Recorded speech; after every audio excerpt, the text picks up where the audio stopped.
So good morning. I don't know where you are, good afternoon or good evening, right, everyone.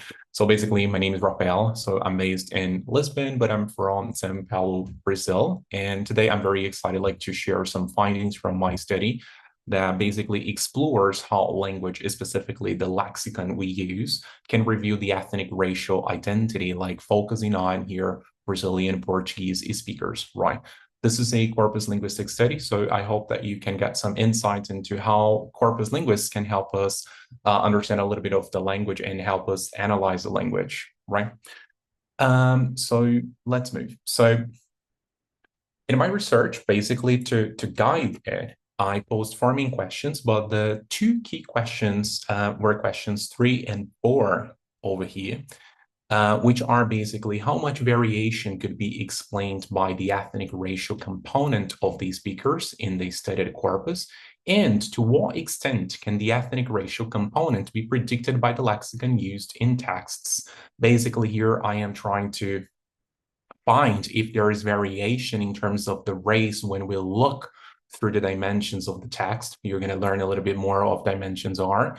And also if the words that the speakers use can actually indicate, the race of the race that the speaker is basically is, right? So this is the research here. And to actually answer this question, so to help me answer these questions, I went for a theoretical approach, which is also a methodology, which is also considered an approach, is a little bit of everything, right? So there is no consensus of what it is, but it's basically called corpus linguistics, right?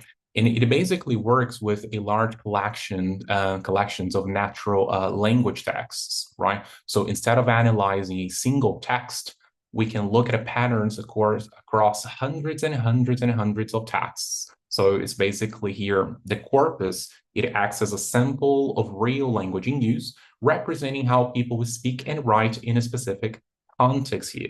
And basically, this approach helps us reveal hidden patterns, specifically repetitive lexical choices that might go unnoticed if we only looked at one text by one text. If you get one text and then you analyze, and then you get another text and then you analyze again. So it would take ages for you to analyze a large quantity. So that's why we have here the corpus linguistics as an approach.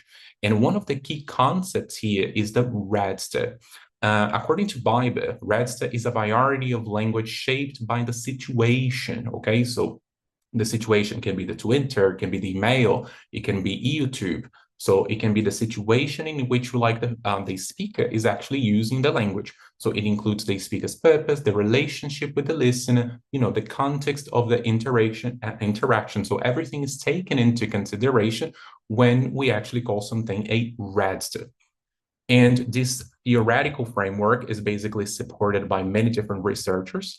We have HUNSTON, we have Baker, EGBERT, BIBER, who is considered to be the father of corpus linguistics here, let's say, in terms of multidimensional analysis. And we also have BERBER SARDINHA, who is very famous here in Brazil, and who is also my tutor for this research, okay? So when we have basically this framework, we're dealing with corpus, and we need to build a corpus, right?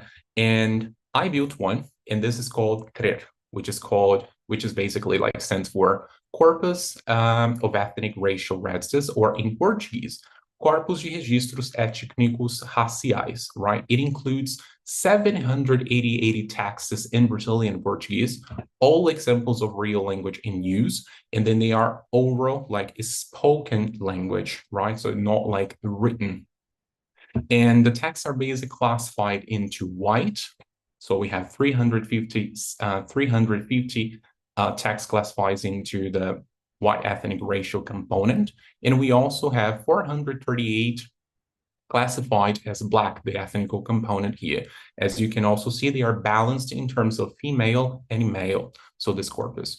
And the texts, they come from different registers. So I'm using here some lyrics. So I'm using rap songs because they are most closely to spoken language here in Brazil. We also have MPB, so which is Brazilian Brazilian music. And then we also have samba, which is also another genre here in Brazil.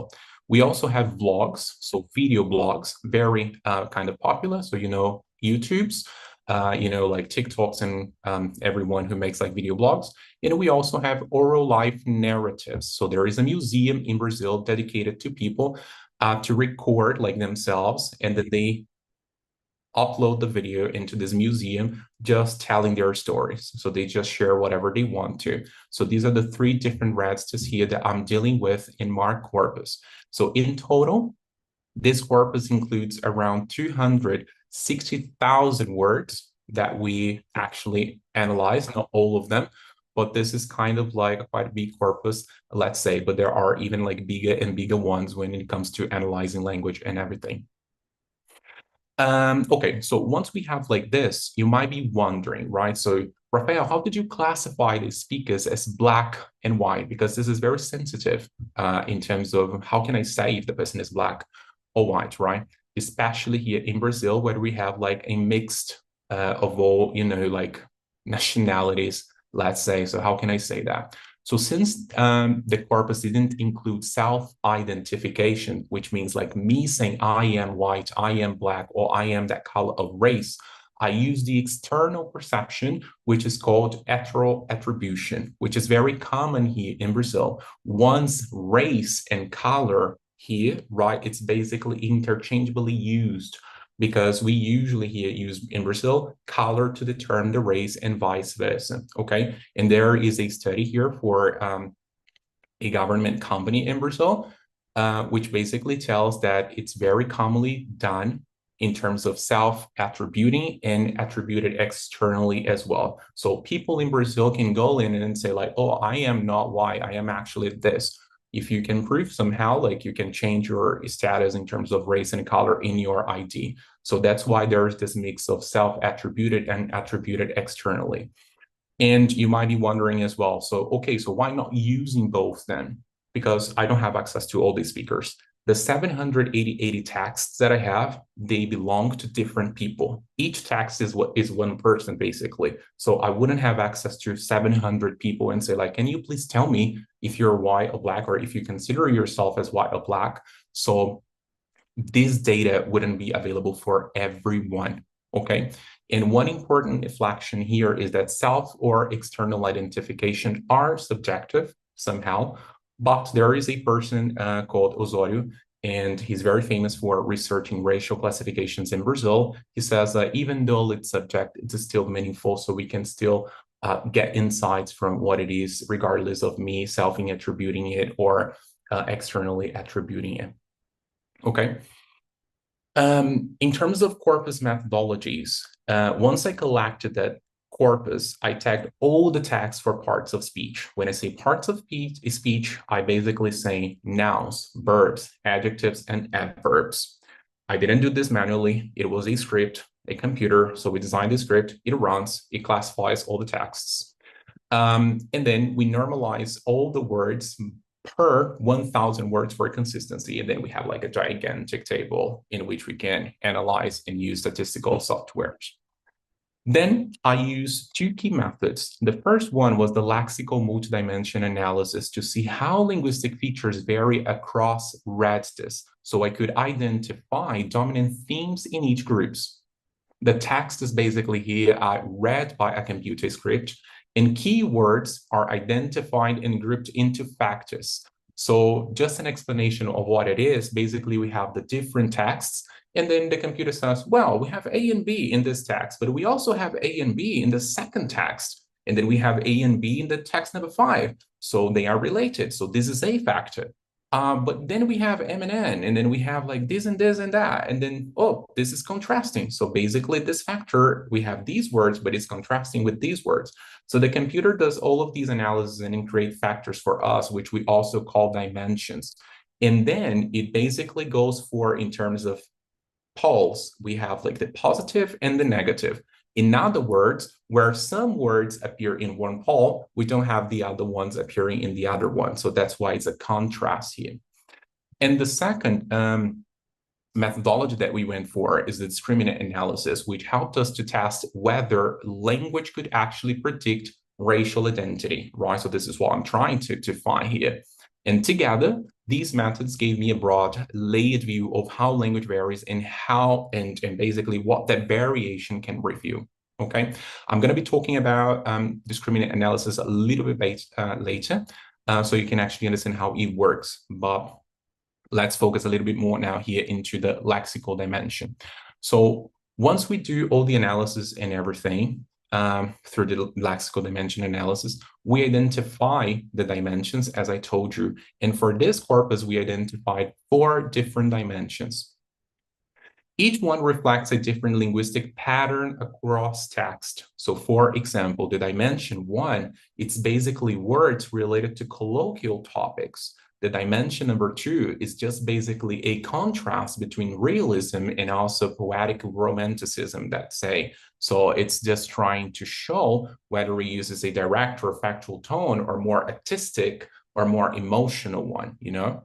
And then the dimension number 3, it was capturing like the emotional tone, it was capturing the desires and aspirations and also the subjectivity. Basically here, it was presenting some goals, reflections, and aspirations in terms, you know, of profession, what I want to be, what I want to have in life, and everything. The other dimension was 4.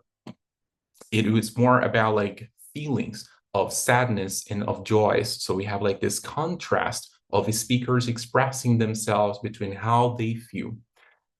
And then good, right? But what do I do with that? What do I do with these dimensions? Who is talking about that? Is it a Black person, right? Or is it a white person? I don't know, right? So it's just basically topics here. And then I asked myself, like, how can I know that? And then I applied another statistical analysis called ANOVA for us to identify how, if you could actually identify if we could predict like the race in the dimensions. And then when the analysis basically showed is that the raster is a very strong predictor of variation in the corpus. For example, the dimension 1 was explained by 72% of the raster alone, which confirms earlier research by like BIBER, the way that we speak is heavily shaped by the context and the purpose here. But when we look at the race, so when I apply the ANOVA, right, the statistical analysis using my race component, the results weren't much different. So the lexical dimensions didn't reveal much. Race explained by less than 1% of the variation in all dimensions. So while the raster here plays a big role, right, race variable alone wasn't enough to distinguish between racial groups in the levels of the dimensions. So basically here, if I go back to my topics and I say like, oh, who is speaking? Let me try to identify, I wouldn't be able to. And then I told my professor at the time, I said, like, very frustrating, isn't it, like this analysis, because who wants to identify themes in a random, like Rads does, you know, like what's the valuable that I'm bringing to the society in terms of social thing, you know, of the social value of my research. And then he said, like, Rafael, let's try another analysis. Let's go for the discriminant analysis and see what it shows. And this is where it gets very interesting, you know? So while the lexical dimensions didn't show like clear racial variation, the discriminant analysis did. I'm sorry here for it's showing like incorrectly, but what I want to show is this one.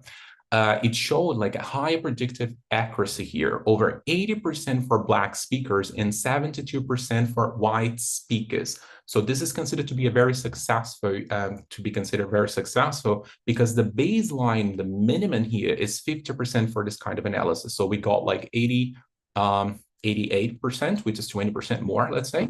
And this tells us the lexicon does carry racial signals, right? Even if they are very subtle and not obvious through the surface level of the lexicon patterns.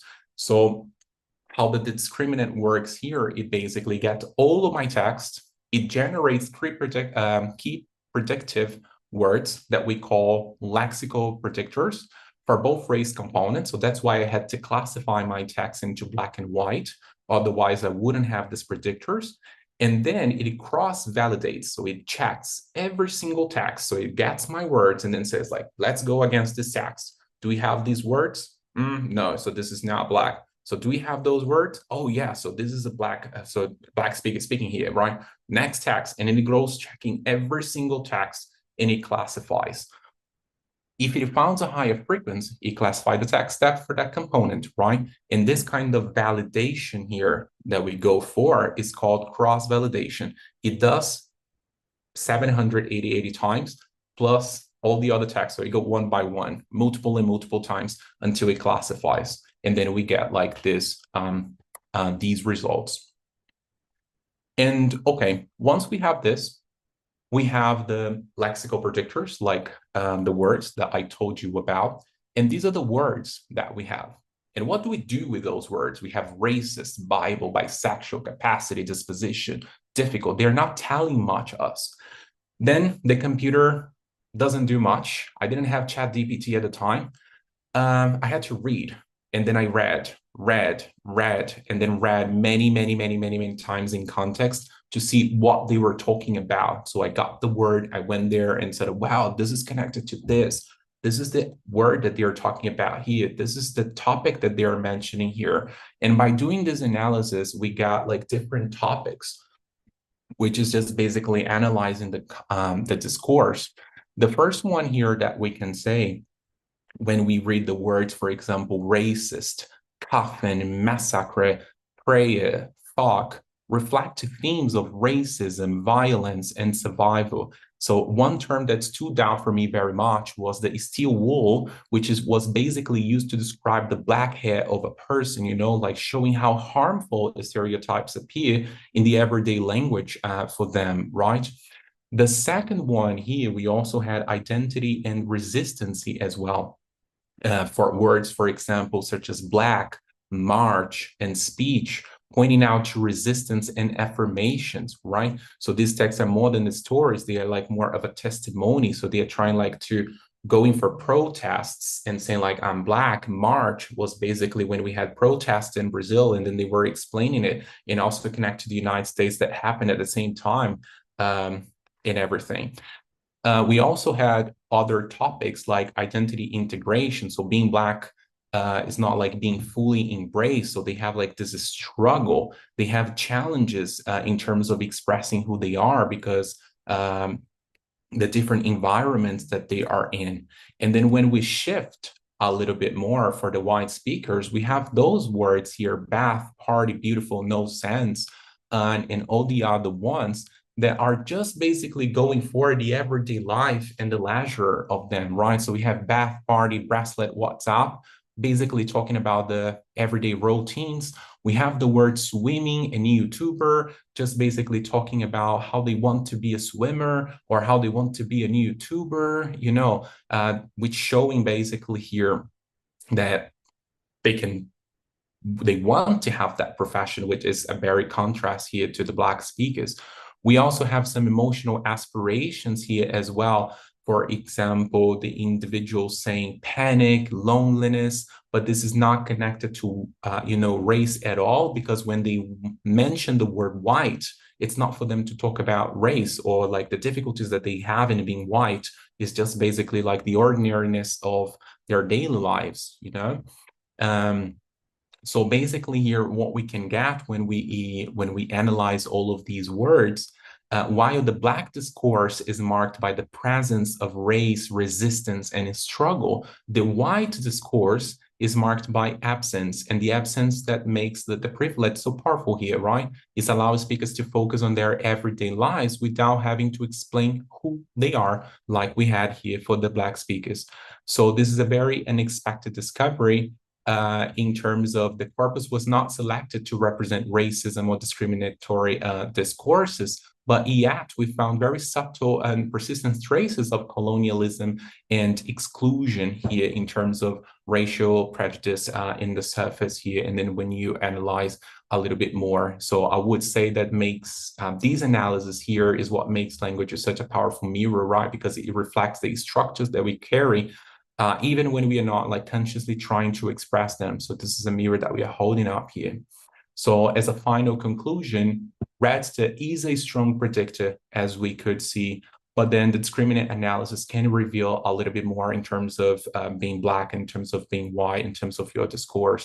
And this is going to be beyond the surface, because if you just look at the words, you're not going to say that swim is something that only white speakers would say and not Black speakers, you know? So this is exposing, you know, like deeper social truths, all right, and the patterns of discriminations as well. So these are my references here. Basically, I show them up. Thank you very much. And I hope that you could get some insight into the corpus linguistics a little bit and what it can do. All right. Thank you.